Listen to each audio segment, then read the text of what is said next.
اسباب کے لدے ہوئے چھکڑے مختلف گروہ لے جا رہے تھے۔ میرے دیکھتے دیکھتے چند منٹوں میں سب معاملہ ختم ہو گیا۔ سڑک پر چلنے والے ہندو اور سکھ راہگیر بھی کوٹھی کی طرف بھاگنے لگے، لیکن پولیس کے سپاہیوں کو وہاں سے نکلتے ہوئے دیکھ کر ٹھٹک گئے۔ پولیس کے سپاہیوں کے ہاتھوں میں چند جرابیں تھی اور ریشمی ٹائیاں۔ ایک کوٹ ہینگر پر مفلر پڑا ہوا تھا۔ انہوں نے مسکرا کر لوگوں سے کہا، اب کہاں جاتے ہو؟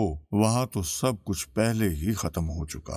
ایک مہاشے جو شکل و صورت سے آریہ سماجی معلوم ہوتے تھے اور میرے سامنے ہی کوٹھی کی طرف بھاگے تھے، اب مڑ کر میری طرف دیکھ کر کہنے لگے، دیکھیے صاحب، دنیا کیسی پاگل ہو گئی ہے۔ میرے قریب سے ایک دودھ بیچنے والا بھیا گزرا، بیچارے کے حصے میں چند کتابیں آئی تھیں، وہ انہیں اٹھائے لے جا رہا تھا۔ میں نے پوچھا، ان کتابوں کا کیا کرو گے؟ پڑھ سکتے ہو؟ نہ بابو جی۔ پھر اس نے کتابوں کی طرف غصے سے دیکھا، بولا، ہم کیا کریں بابو؟ جدھر جاتے ہیں لوگ پہلے ہی اچھا سامان اٹھا لے جاتے ہیں، ہماری تو قسمت خراب ہے بابو۔ اس نے پھر کتابوں کو غصے سے رکھا۔ اس کا ارادہ تھا انہیں سڑک پر پھینک دے، پھر اس کا ارادہ بدل گیا اور مسکرا کر کہنے لگا، کوئی بات نہیں، یہ موٹی موٹی کتابیں چولہے میں خوب جلیں گی، رات کے بھوجن کے لیے لکڑیوں کی ضرورت نہیں۔ بڑی اچھی کتابیں تھیں، سب چولہے میں گئیں۔ ارسطو، سقراط، افلاطون، روسو، شیکسپیئر، سب چولہے میں گئے۔ سپہر کے قریب بازار سنسان پڑنے لگے، کرفیو ہونے والا تھا۔ میں جلدی جلدی کوچہ رام داس سے نکلا اور مقدس گردوارے کو تعلیم دیتا ہوا اپنے گھر کی جانب بڑھ گیا۔ راستے میں اندھیری گلی پڑتی ہے جہاں جلیانوالہ باغ کے روز لوگوں کو گھٹنوں کے بل چلنے پر مجبور کر دیا گیا تھا۔ میں نے سوچا، میں اس گلی سے کیوں نہ نکل جاؤں، یہ راستہ ٹھیک رہے گا۔ میں اس گلی کی طرف گھوم گیا۔ یہ گلی تنگ ہے اور یہاں دن کو بھی اندھیرا سا رہتا ہے۔ یہاں مسلمانوں کے 8-10 گھر تھے، وہ سب کے سب جلائے گئے تھے یا لوٹے گئے تھے۔ دروازے کھلے، لخت بیگانہ ہو گیا تھا اور اس نے اپنے مہربان سینے کے کواڑ ان پر بند کر دیے تھے، اور وہ ایک نئے دیس کے تپتے ہوئے میدانوں کا تصور دل میں لیے بادل نخواستہ وہاں سے رخصت ہو رہے تھے۔ اس امر کی مسرت ضرور تھی کہ ان کی جانیں بچ گئی تھی۔ ان کا بہت سا مال و متاع اور ان کی بہوؤں، بیٹیوں، ماؤں اور بیویوں کی آبرو محفوظ تھی، لیکن ان کا دل رو رہا تھا اور آنکھیں سرحد کے پتھریلے سینے پر یوں گڑی ہوئی تھیں گویا اسے چیر کر اندر گھس جانا چاہتی ہیں اور اس کے شفقت بھرے مامتا کے فوارے سے پوچھنا چاہتی ہیں، بول ماں، آج کس جرم کی پاداش میں تو نے اپنے بیٹوں کو گھر سے نکال دیا ہے، اپنی بہوؤں کو اس خوبصورت آنگن سے محروم کیا ہے جہاں وہ کل تک سہاگ کی رانیاں بنی بیٹھی تھیں، اپنی البیلی کنواریوں کو جو انگور کی بیل کی طرح تیری چھاتی سے لپٹ رہی تھیں جھنجھوڑ کر الگ کر دیا ہے۔ کس لیے آج یہ دیس بدیس ہو گیا ہے؟ میں چلتی جا رہی تھی اور ڈبوں میں بیٹھی ہوئی مخلوق اپنے وطن کی سطح مرتفع، اس کی بلند و بالا چٹانوں، اس کے مرغزاروں، اس کی شاداب وادیوں، غنچوں اور باغوں کی طرف یوں دیکھ رہی تھی جیسے ہر جانے پہچانے منظر کو اپنے سینے میں چھپا کے لے جانا چاہتی ہے، جیسے نگاہ پر لہٰذا رک جائے اور مجھے ایسا معلوم ہوا کہ اس عظیم رنج و الم کے بارے میرے قدم بھاری ہوئے جا رہے ہیں اور ریل کی پٹڑی مجھے جواب دیے جا رہی ہے۔ حسن ابدال تک لوگ یوں ہی محض و افسردہ یاس و نگہت کی تصویر بنے رہے۔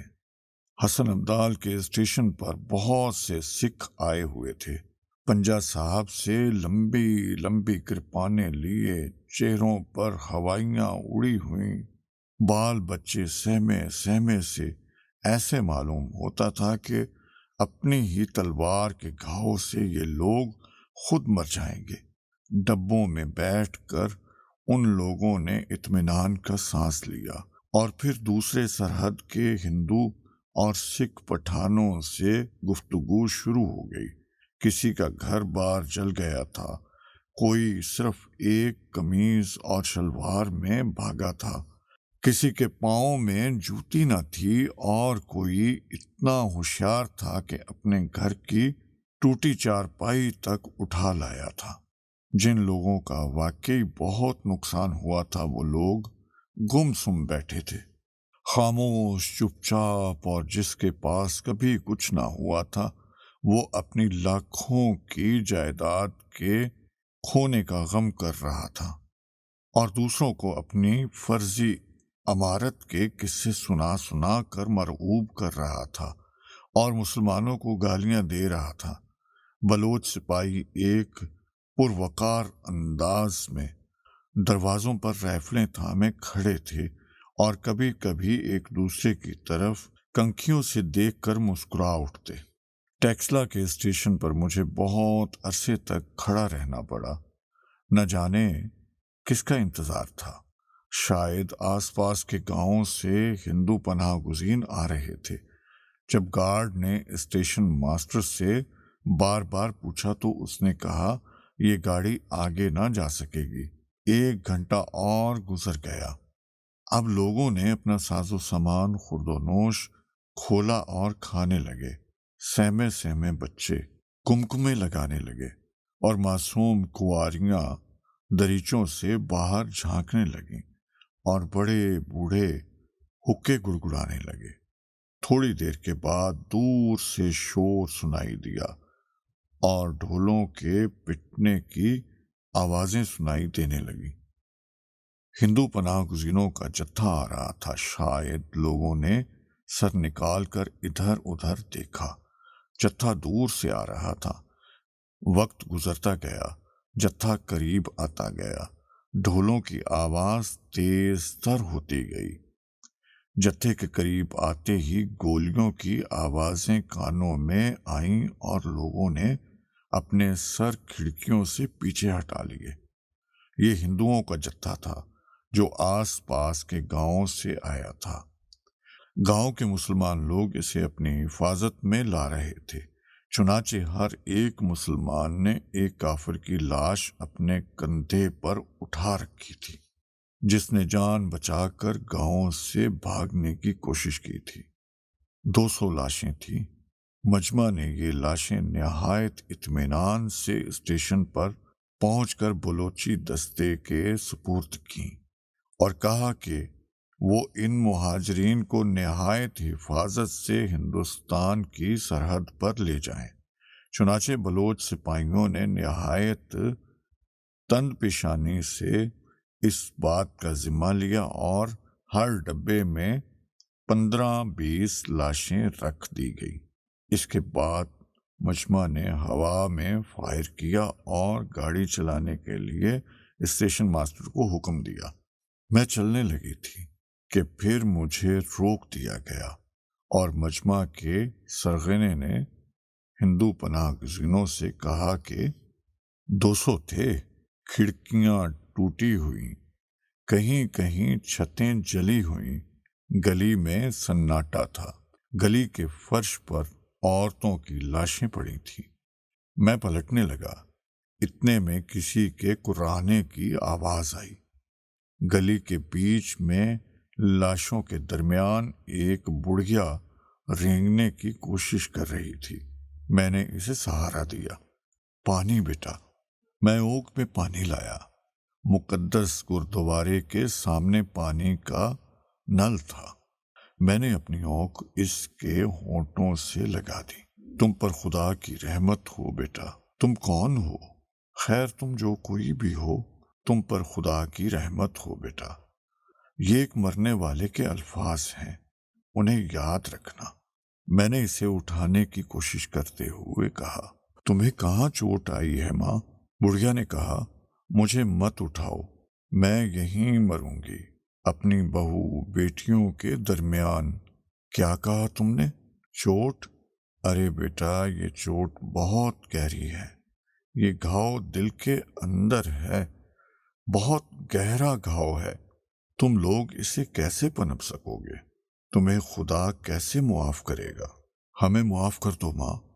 مگر بڑھیا نے کچھ نہیں سنا، وہ آپ ہی آپ کہتی جا رہی تھی، پہلے انہوں نے ہمارے مردوں کو مارا، پھر ہمارے گھر لوٹے، پھر ہمیں گھسیٹ کر گلی میں لے آئے، اور اس گلی میں، اس فرش پر، اس مقدس گردوارے کے سامنے جسے میں ہر روز تعظیم دیا کرتی تھی، انہوں نے ہماری عصمت دری کی اور پھر ہمیں گولی سے مار دیا۔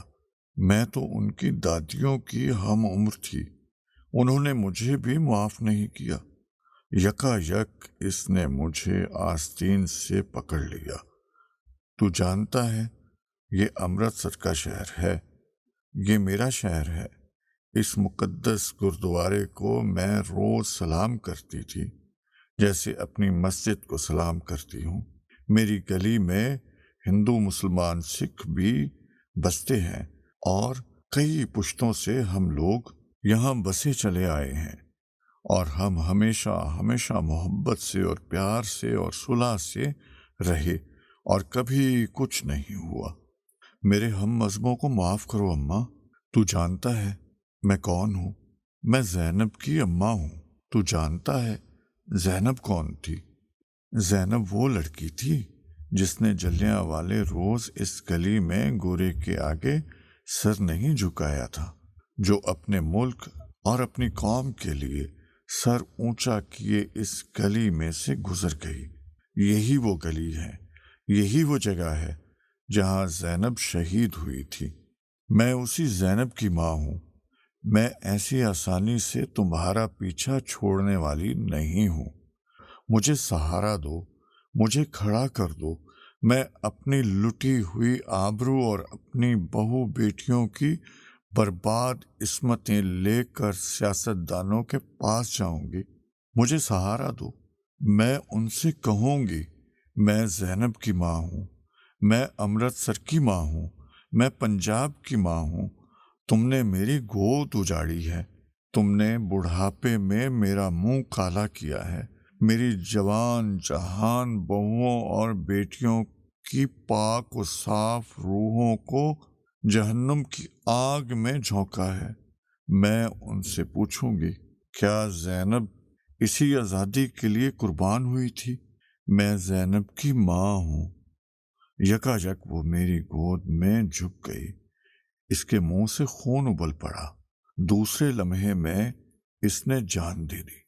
زینب کی ماں میری گود میں مری پڑی تھی، اور اس کا لہو میری قمیض پر ہے، اور میں زندگی سے موت کے دروازے تک جھانک رہا ہوں، اور تخیل میں صدیق اور اوم پرکاش ابھرتے چلے آئے ہیں، اور زینب کا سر غرور سے فضا میں ابھرتا چلا آتا ہے، اور شہید مجھ سے کہتے ہیں کہ ہم پھر آئیں گے۔ صدیق، اوم پرکاش، ہم پھر آئیں گے۔ شام کور، زینب پارو بیگم، ہم پھر آئیں گے، اپنی عصمتوں کا تقدس لیے ہوئے، اپنی بے داغ روحوں کا عزم لیے ہوئے، کیونکہ ہم انسان ہیں، ہم اس ساری کائنات میں تخلیق کے علم بردار ہیں، اور کوئی تخلیق کو مار نہیں سکتا، کوئی اس کی عصمت دری نہیں کر سکتا، کوئی اسے لوٹ نہیں سکتا، کیونکہ ہم تخلیق ہیں، اور تم تخریب ہو، تم وحشی ہو، تم درندے ہو، تم مر جاؤ گے، لیکن ہم نہیں مریں گے۔ کیونکہ انسان کبھی نہیں مرتا، وہ درندہ نہیں ہے، وہ نیکی کی روح ہے، خدائی کا حاصل ہے، کائنات کا غرور ہے۔